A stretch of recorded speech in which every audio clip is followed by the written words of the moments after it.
Hoje nós vamos começar então a nossa penúltima aula. Sejam todos bem-vindos. E nessa aula eu vou ensinar vocês a como terem relações mais sadias, né? Relações mais seguras, mais concretas. A gente vai falar sobre as 3 leis que regem os relacionamentos. Essa aula aqui eu acho que é uma aula que a gente devia aprender na escola, porque iria facilitar um tanto a gente na nossa vida, nas nossas relações. Tem alguns recadinhos para passar. Quero dizer que eu estou muito agradecida por vocês que estão aqui acompanhando.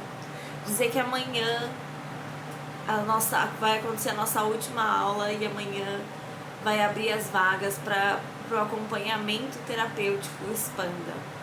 Esse acompanhamento terapêutico é individual e eles são 10 encontros, onde a gente vai traçar uma rota, um caminho, que vai fazer você ter uma transformação na sua vida, tanto nas suas relações, quanto na sua forma de agir, na sua forma de se posicionar diante do outro e diante da vida, diante das suas escolhas.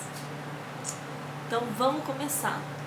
Para começar essa aula, eu quero trazer aqui essas três leis.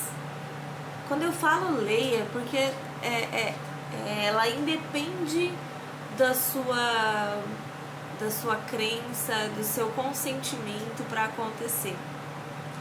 Ela é uma lei que ela tá vinculada em todas as relações, independente das crenças, independente do meio que você vive, independente de qualquer coisa. E por isso que eu digo que é muito importante a gente olhar para essas leis. Então a gente vai começar falando um pouquinho sobre a hierarquia, sobre a importância de reconhecer a hierarquia. Então, quem chegou primeiro aqui nesse mundo tem precedência. As pessoas que vieram antes da gente, elas têm precedência sobre nós. Quando a gente não reconhece o lugar das pessoas que vieram antes da gente, é como se enfraquecesse as nossas raízes, é como se a gente ficasse fraco para se posicionar diante da vida mesmo. E eu vou contar uma história para vocês, que é uma história pessoal. Eu vou abrir para vocês uma história minha. Meu pai e minha mãe se separaram quando eu tinha meus 13 anos. E o meu pai, ele foi embora para outro país e eu fiquei 10 anos sem vê-lo. Durante esses 10 anos que eu fiquei sem vê-lo, eu senti muitas coisas em relação a ele e em relação a mim também. Eu me sentia abandonada, eu me sentia rejeitada, e lógico que isso não era algo consciente, né? Porque a minha mãe sempre tentava passar um pano para as atitudes dele e nunca foi uma mãe que ficava pregando muito ali, né? Para que eu ficasse contra ele, assim. Ela tentava de todas as formas suprir essa necessidade. Só que eu criei uma resistência muito grande a ele. Então, eu achava que ele era uma pessoa errada, eu olhava para ele com muitos julgamentos, com os meus olhos bem julgadores, assim, para todas as atitudes que ele teve comigo e com toda a família ali diante daquele momento, né?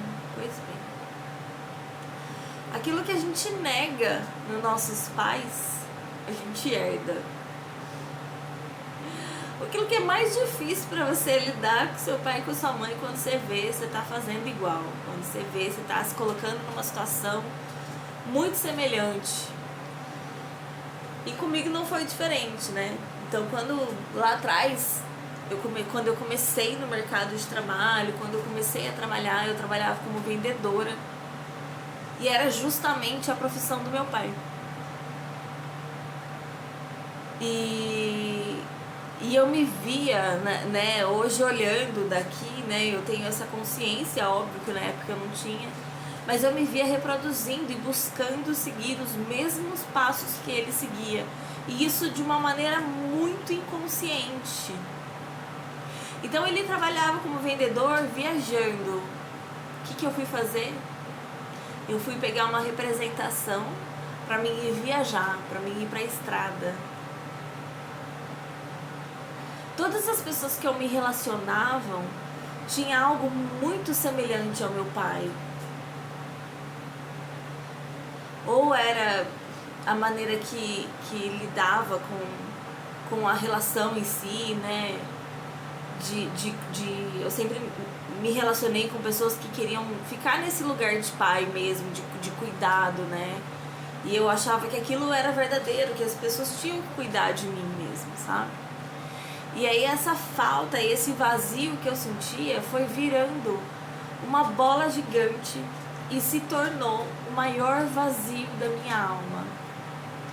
Para onde eu sempre olhava e sempre paralisava. E o que acontece quando a gente faz isso? Quando a gente olha para os nossos pais e coloca eles nesse lugar desse vazio, né? Quando a gente entende que faltou.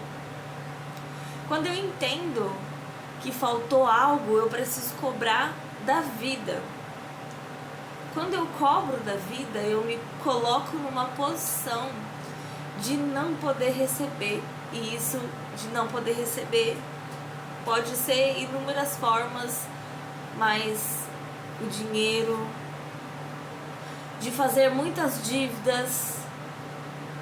Então, se eu tenho a sensação de que meus pais me devem, eu vou cada vez mais contrair mais dívidas, porque eu sinto que a vida tá me devendo.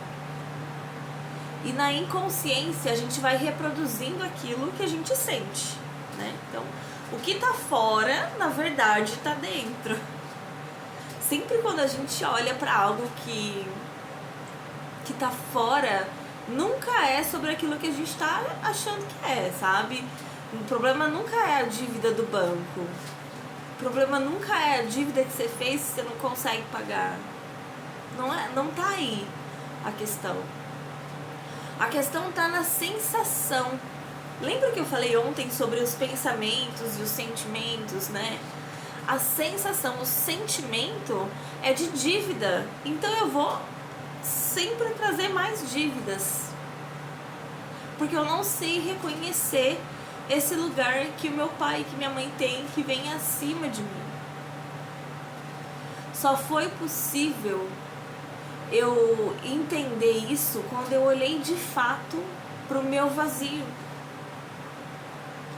Porque por mais que eu fizesse um monte de coisa, e olha que eu construí uma família, eu tive filhos, eu tive um casamento feliz, e ainda assim o vazio ficava lá. Eu só consegui manter e sustentar a minha família, né? Falando agora na família, porque eu consegui transformar, né? Sair de uma relação que era super doente, de um amor doente, né? Pra ir pra um outro tipo de relação, pra criar um outro tipo de relação, porque eu consegui olhar pro vazio da minha alma, que era a falta que eu sentia do meu pai. Nós somos 50% a nossa mãe e 50% o nosso pai. Nós somos esse complemento, né? Quando a gente nega um dos dois, é como se a gente estivesse negando metade da gente mesmo. É como se a gente estivesse excluindo uma parte nossa mesmo. E aí a autoestima fica lá embaixo, nada, é você negando uma parte sua. Porque não é uma parte que tá fora, né? E quando a gente fala isso, não é que você precisa se relacionar com o seu pai, não é porque você precisa ligar para ele, pedir desculpa por tudo que aconteceu. Não é sobre algo externo, é sobre algo interno. É resolver a situação dentro de você. E é claro que quando a gente resolve essa situação, quando a gente olha para essa situação que está dentro da gente, muitas coisas do externo mudam de uma forma natural. Aí você não precisa nem fazer a força de ter que ligar e pedir desculpa. Não é esse o movimento, né? Às vezes o movimento ele é muito mais sutil e ele acontece naturalmente. A segunda ordem que eu queria trazer para vocês também é o equilíbrio. Falando um pouco agora sobre as relações, que é a maioria das questões das pessoas que chegam para terapia são as relações amorosas, né? Mas aqui no equilíbrio a gente vai dar uma pincelada em todas as relações. Então, assim, qualquer outra relação que não seja do seu pai, da sua mãe, da sua avó, do seu avô, das pessoas que vieram antes de você, elas são uma relação que exige equilíbrio. Por quê? Porque as pessoas que vieram antes de você, então assim, o seu pai e a sua mãe, você nunca vai conseguir equilibrar o que eles te deram. Nunca. Porque eles podem não terem feito nada pra você. Eles podem ter abandonado você e ter dado você pra outra família cuidar. Eles podem ter não terem feito nem metade do que você julga que poderia ter sido feito. Mas o mais importante foi feito. E o mais importante foi dado, que foi a vida. Sem o seu pai e sem a sua mãe, você não estaria aqui. Você não teria vida. A gente não consegue equilibrar nunca isso. Não dá pra equilibrar. Mas quando a gente fala de outras relações, então num relacionamento amoroso, num relacionamento de amigos, num relacionamento de irmãos, aí essa relação precisa existir equilíbrio.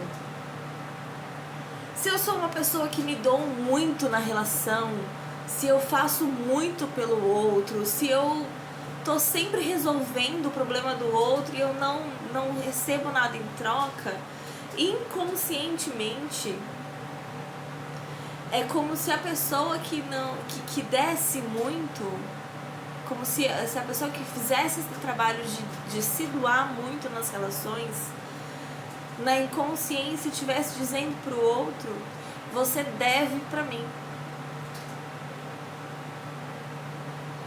Na inconsciência, a pessoa que está recebendo muitas coisas, né, desse fazedor, ela tem essa sensação de dívida eterna. E isso pesa na relação. Por isso que é necessário ter o equilíbrio. Tem uma coisa que uma vez o Bert Hellinger disse, que é assim, se a pessoa que você tá traiu você pega o cartão dele e gasta todo o cartão. Faz algo de ruim também, né? Devolve algo de muito ruim para que essa relação fique equilibrada. Porque se você só perdoar e voltar, a relação ela dificilmente vai conseguir encontrar o equilíbrio, assim, né?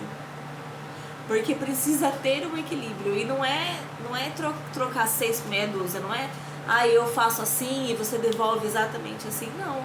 Às vezes essa troca, ela acontece também na sutileza, né? Essa troca, ela é uma troca. Quando uma pessoa faz uma coisa muito boa pra você, você naturalmente tem uma vontade de retribuir. Quando uma pessoa faz uma coisa muito ruim pra você, você também naturalmente tem uma vontade de retribuir. Então é preciso medir essas ações e colocar um equilíbrio nessas relações para que isso funcione, para que essa relação funcione. E aí quando a gente fala de equilíbrio, fica muito, muito abrangente. A gente pode olhar para diversas formas que esse equilíbrio pode acontecer. Mas é importante você saber receber o mesmo tanto que você sabe doar. Quando você fica numa posição de muito doadora, sempre vai faltar algo pra você. Você sempre vai sentir que algo falta. Nunca vai ser completa a relação. E então a gente vai para a terceira ordem, que é a ordem do pertencimento. Essa ordem do pertencimento, ela traz um pouco sobre como a nossa necessidade de pertencer, ela é muito maior do que qualquer outra coisa. Quando a gente foge das nossas raízes, quando a gente não dá conta de sustentar a história da nossa família, e a gente acha que pode sair desse núcleo familiar e criar uma outra história com outras pessoas, excluindo completamente a sua história de vida, excluindo das suas raízes mesmo, de onde você veio, você inconscientemente vai reproduzir histórias que te façam sentir pertencimento na sua família de origem. Pois é. A gente precisa pertencer.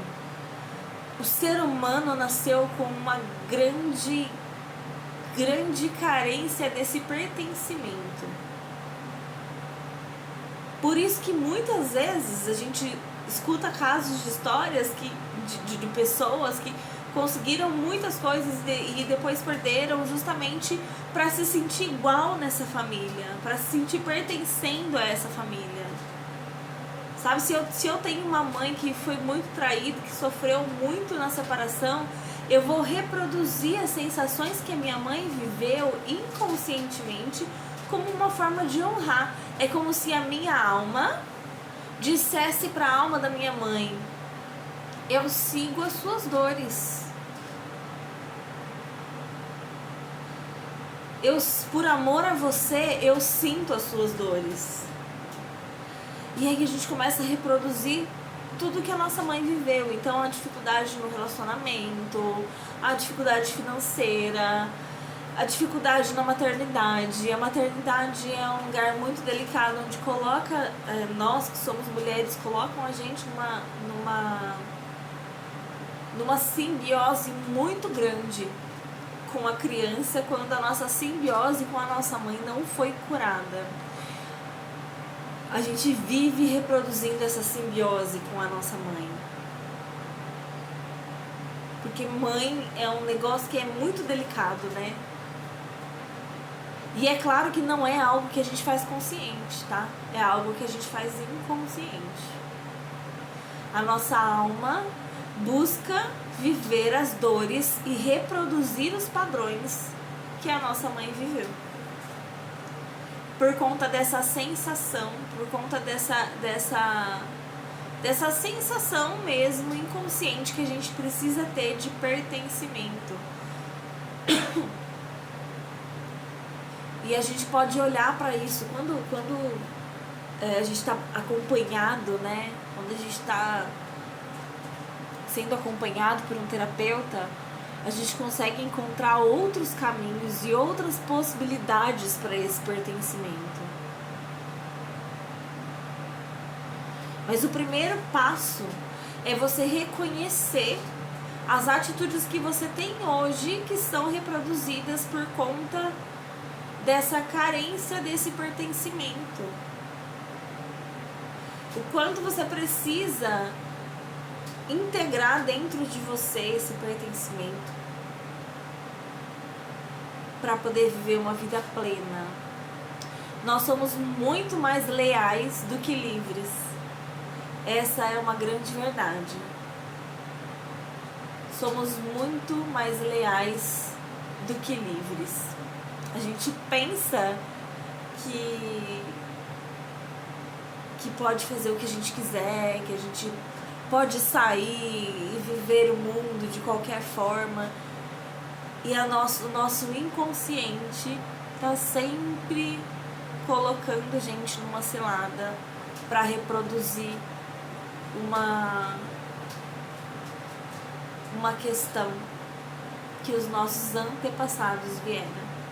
E por que eu falo antepassado? Porque quando a gente vai olhar para a relação com a mãe e a filha, chega a filha com uma questão, a gente descobre que a questão é com a mãe. Aí, a hora que vai olhar a fundo, essa mesma questão a mãe tinha com a avó, e a avó tinha com a bisavó, e que a bisavó tinha com a tataravó. E é a gente vai passando, né? Tem sempre uma história que eu conto, eu acho que vocês já devem ter ouvido, mas é de um ratinho que fizeram um experimento num laboratório com aqueles ratinhos, né?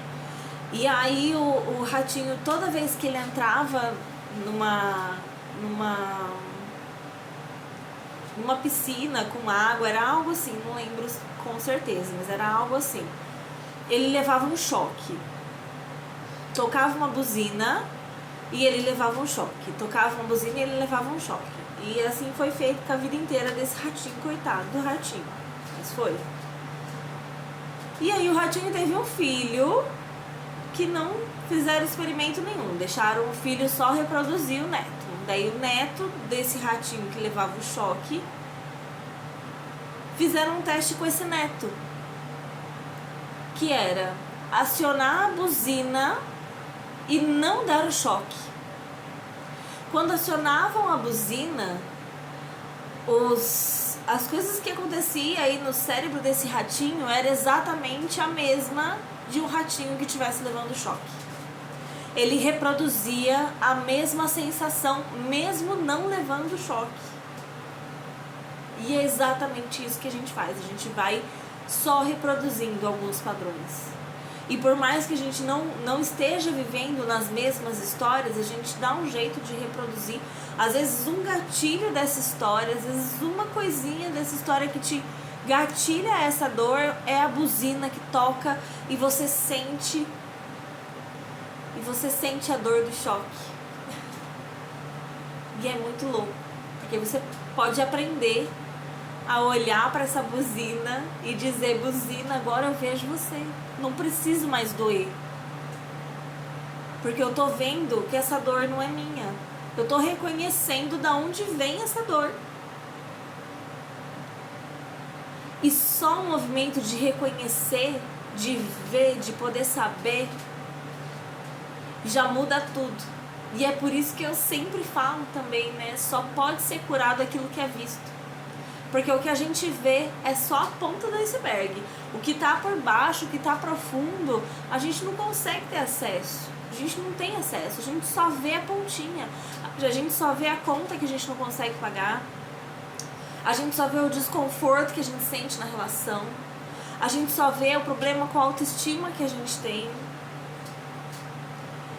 A gente não tá vendo onde que tá a raiz de fato do problema, e é por isso que a gente não consegue resolver e solucionar esse problema. É isso, gente. Hoje ficamos por aqui com essa aula intensa. Quase que caiu tudo aqui. Mas foi, deu certo. Gratidão por vocês ficarem aqui comigo.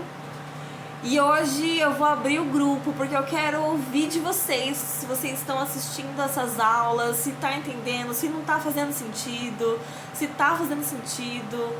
Conta pra mim, porque hoje pela primeira vez eu vou abrir o grupo e eu quero ouvir de vocês como que tá isso pra vocês, como que chega isso pra vocês, tudo que a gente tá trazendo. Se vocês já sabiam de tudo isso, vamos conversar um pouquinho. Eu quero que vocês conversem comigo também. Um beijo pra vocês e até amanhã.